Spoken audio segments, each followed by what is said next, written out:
Hello and welcome back to another episode of JPod, Jefferson School District's podcast. I'm your host, Superintendent Brad Keepener, and I'm joined by my co-host this morning, Chris Shaw. Good morning, Chris. How are you today? Good morning, Brad. How's it going? It's going pretty well. Looks like we're about to get some more rain coming in. Oh, surprise, surprise. Rain in Oregon. Well, at least we're out of the ice storm, and hopefully that doesn't happen again. That's right. It's nice to have the rain, though. It is. Well, I guess. Okay. Well, we need it. I guess so. I'm kind of ready for spring and no rain, but that's whatever. Today, we have two very special guests. Scott Jantzi is our middle school principal, and he is joined by one of our valued employees, Debbie Human. Good morning. Good morning. Both, and welcome to the podcast. Good morning. Good morning. Our topic today is an important one. It's all about state testing. Parents have the right to opt their children out, but should they? That's what we're going to kind of talk about this morning.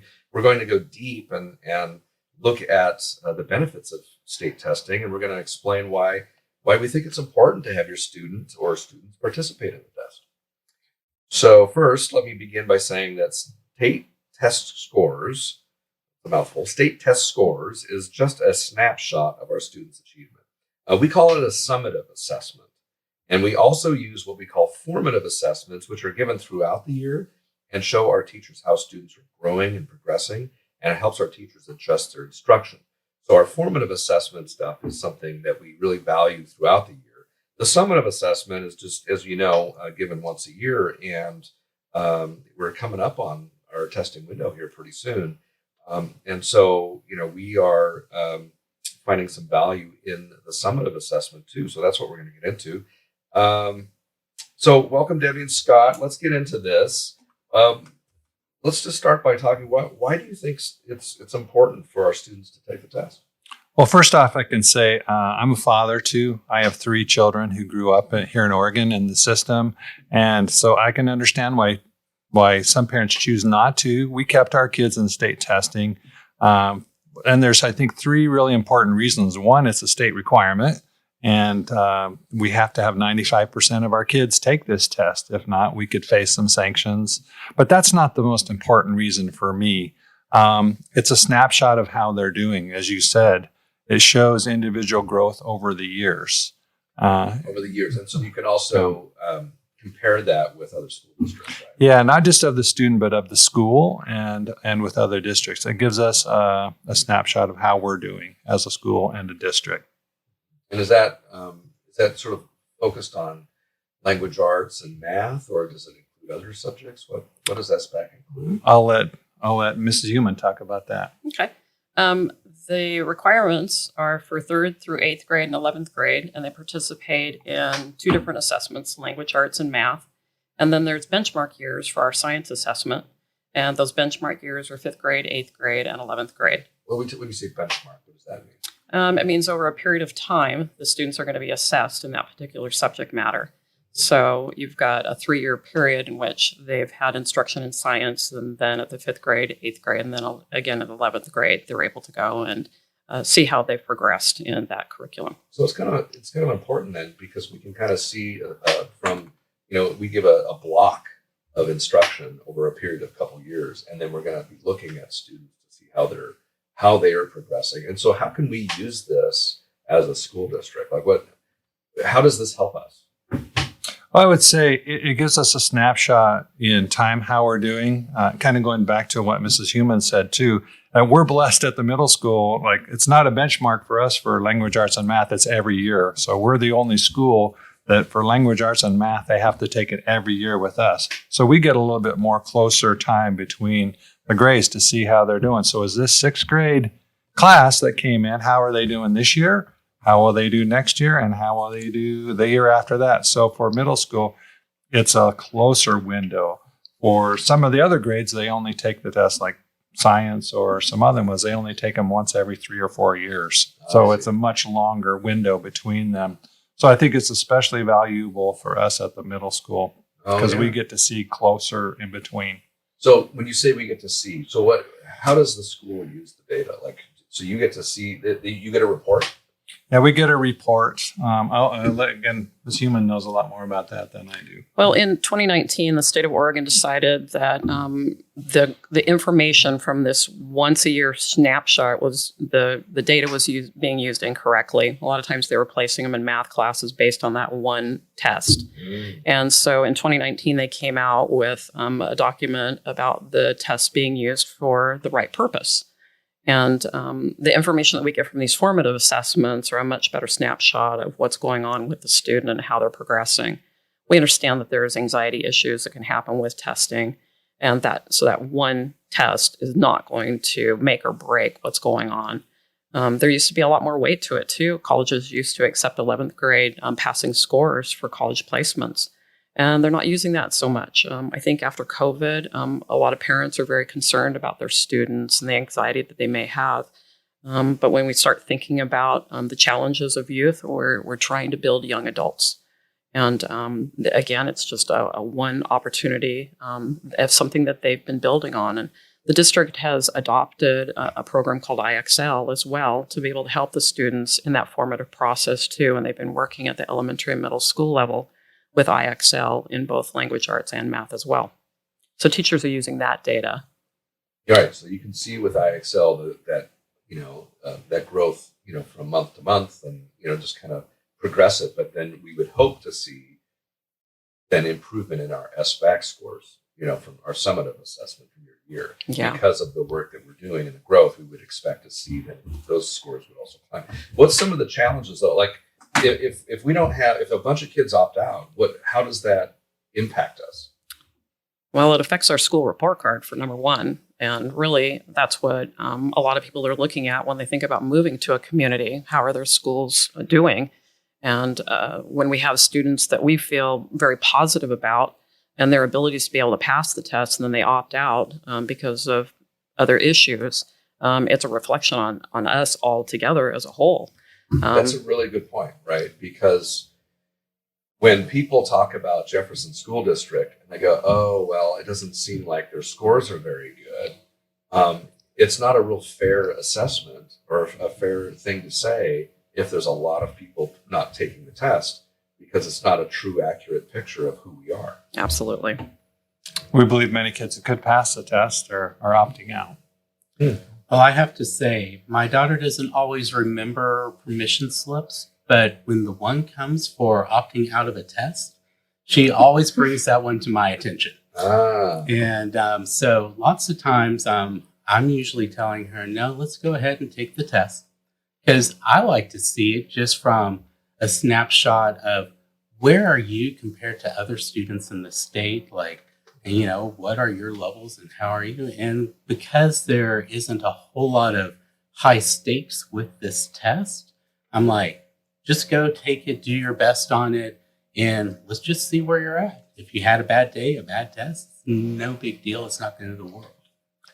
Can I circle back to the IXL thing too that was mentioned? For me, what's so important about IXL is going back to this once a year thing. The state test is like rating a restaurant. You get this score, but it doesn't tell you, was it because of the salad or the main course? So it's the same thing on a math test. You may not pass, but you may do really well at fractions and subtractions. It's just, there's one element that's really pulling your score down. So what IXL does, it's very much more discrete in telling you what your strengths are and what your weaknesses are. So it might be fractions for somebody. It might be algebraic formulas or plotting graphs for another kid. So IXL not only tells you where the kids are strong and weak in, it also gives you remedies then. So it gives you extra practice in those areas. So for me, the one is okay. The state test gives you some data, but IXL gives you much more prescriptive on what you can do to help the kid. But what we could do though with that is, so with the SBAC score, we say, so we can see a student's SBAC scores, but we don't know, like you said, if it's the salad or the main course. So we can use that IXL data with the SBAC. They go together. That's where it's powerful when they go together. One without the other. I mean, so they need to go together. You call them formative and summative.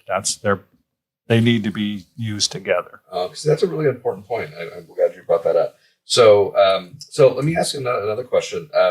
Does this mean we teach to the test though? I mean, there's a complaint that all we're just doing is teaching to this test. Is that accurate? I mean, would you say that that's a fair thing? I don't think that it's a fair statement. The Department of Education with Oregon actually has formative assessments that accompany the summative assessment, and the district has chosen to use IXL instead of that formative assessment that's available. The summative assessment, the students again in 3rd through 8th grade and 11th grade that will participate is a scaffold test as well. So based on the last answer the student gave, they're going to get a different question if they did well on that question or if they totally bombed it.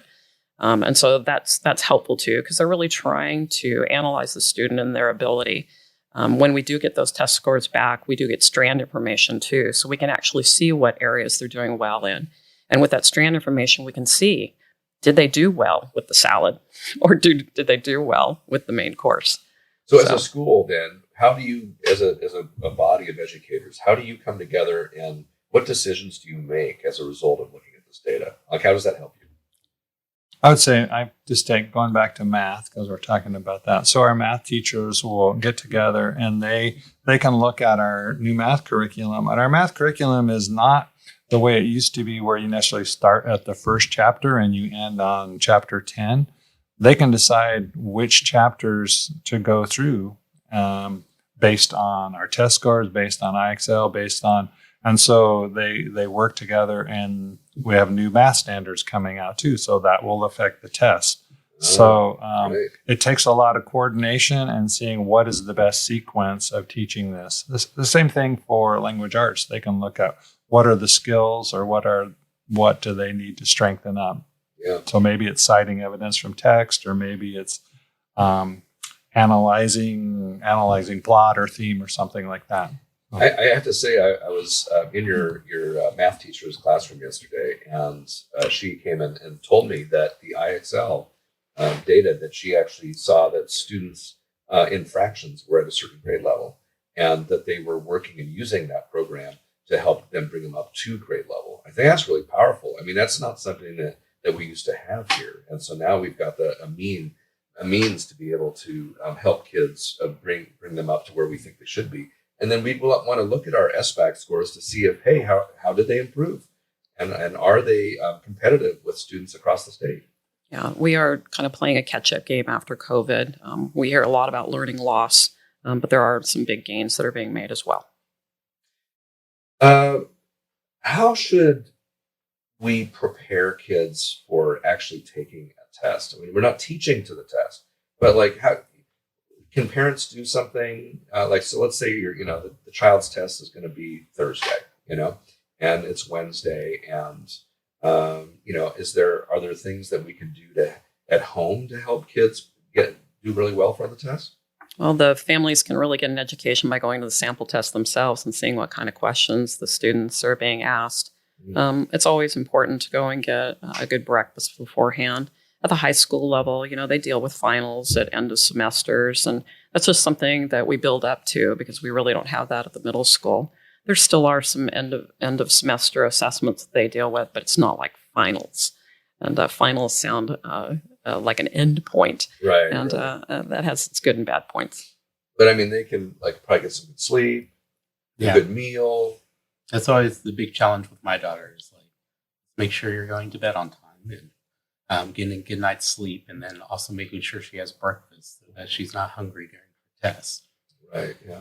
And I would say, adding to this, one of our main points was on grit and adversity, helping kids to learn to do tough things. Oh. And taking these tests are hard.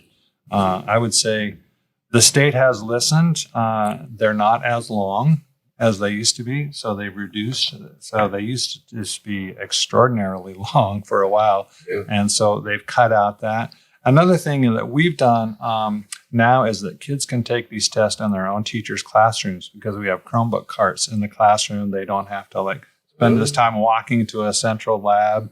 They feel a lot more comfortable in their own classroom with their own teacher using computers in their classroom. Supportive environment. It's quieter. We also have a lot of kids take their test in a quiet, separate setting So some of those, it's through the IEP process. And some of the parents have just advocated for that. So we want to challenge them, but we want to support them as well. So there are all of these helps that kids can have. So again, we don't want to stress them out too much, but sometimes life is stressful. We want to help them to learn how to handle those challenges. I'm really glad you brought that up because that's not something we usually talk about when we're talking about testing, isn't it, Chris? And we're talking about this, you have to go and take a test. But this idea of a skill that we're giving kids about grit and resilience, being resilient and having to do hard things and under pressure, it's not something that, it is something that they're going to encounter in life, right? Yeah, and I think it's actually a really good skill for them to develop. Like for my daughter, a lot of things come easy. So when something doesn't come easy, she is not interested in it at all. We played a game the other day and it wasn't coming easy for her. And she's like, I'm not winning at this. I don't want to play anymore. Well, I'm like, so skills like grit and being like, okay, well, there are things that are hard and you're going to have to try at them and get better at them. And not everything's going to come easy the first time. As a parent of college-age kids, I see the struggles they have going into college with grit and resiliency. It really takes that. I mean, there's just the demands are pretty significant. And I also teach at OSU, and I talk to students all the time, and it's just that there's that high pressure and that expectation of juggling lots of different assignments and so resilience and it's one of the skills that we can give our kids that's going to help them not just in school but in life, and in their job skills, and because life is challenging at times. Oh, absolutely. And it's hard to figure out, how do I give my daughter that skill? So knowing that there's things like testing, like that's a good thing to push my daughter to go do because it's not easy. It challenges her. And I know that's going to make it where she's going to be able to meet those challenges in the future. Yeah, that. And then I think that what you had mentioned, Scott and Debbie, were about support, right? So it's not just, it's one thing to challenge and be there, but we also, consider students who really have testing anxiety around that. And so how do we support that? Over the years, I've been a part of the state testing system in Jefferson for 15 years now. And so I've seen so much transition in the last 15 years, and I believe that it's going to continue to transition too. The tests now are making kids think for themselves. It used to be multiple choice, like Scott was saying, fill in bubbles, years ago. And now they really need to stop and think. And we're just trying to develop that part of their being to be able to be successful in life. That's really cool to hear, actually, because what I've heard is the state has listened, so they're adapting. They made it shorter so that it's not so horrible, right? But then they're also adapting it so that it's more about student growth and more of a useful tool rather than just something that doesn't have any value or use to it. So I think that's a really good message to share with our community because, when I was a kid, it was the fill in the blank bubble, multiple choice thing, right? And so now it's very different. We have, to our parents that we do have opt-out forms. They're listed on our website, and you have that ability. It's your right to do that. But we definitely encourage you to, send your kid during testing time to have them take the test. And if you have some concerns or questions, please reach out. Scott, would it be okay if people reach out to your school? Absolutely. Yeah. No, they can call me anytime. So they can call, you can contact the principal or I'm sure there's somebody or Debbie, or there's somebody at the school that you could talk to. And that would be the same for the other schools as well. So want to make sure that you feel comfortable and have your questions answered, and hope this was helpful today because state testing is with us, always probably will be in some form. And we understand, why sometimes we want to opt out, but we also feel here in our education environment that we actually see some value in it and embrace it for what it is. It's not an end-all be-all, right? The state test score isn't going to be the only thing we look at. We're going to be looking at lots of data throughout the year, but it does help us to have that, like you were saying, Scott, it marrying both of them, having the summative and the formative data together really helps us to see how we're doing. And then there's that community piece of just how is Jefferson doing and how are we growing? And I like to think that the initiatives that we're putting in, like we got a new math curriculum, is that working? Is that having, of all the energy and effort we're putting into this, is that paying off? And these summative assessments help us understand that. Yeah, definitely. And going back to the formative too, it's like it's not that helpful for a kid if they didn't pass. Say, well, you didn't pass this year, and you didn't pass this year, so good luck. Right. Whereas we did our IXL beginning of the year to every one of our students, and we're doing the midterm one right now. So what I'm hoping is we can say is, hey, maybe you're not passing the state test, but you've grown 2 grade levels in this And content. what a positive Yeah. message. So it's about growth. It's not just about where you are at the end goal, but it's like, are you showing growth right now? That's, for me, is more important. Folks, this was a great conversation. Thank you so much for spending the morning with us in this podcast. And this was really informative. And I hope our parents find this useful, and we'll continue to be there for you to answer your questions. But hey, thanks for being with us this morning. Thank you. Thank you. Thanks.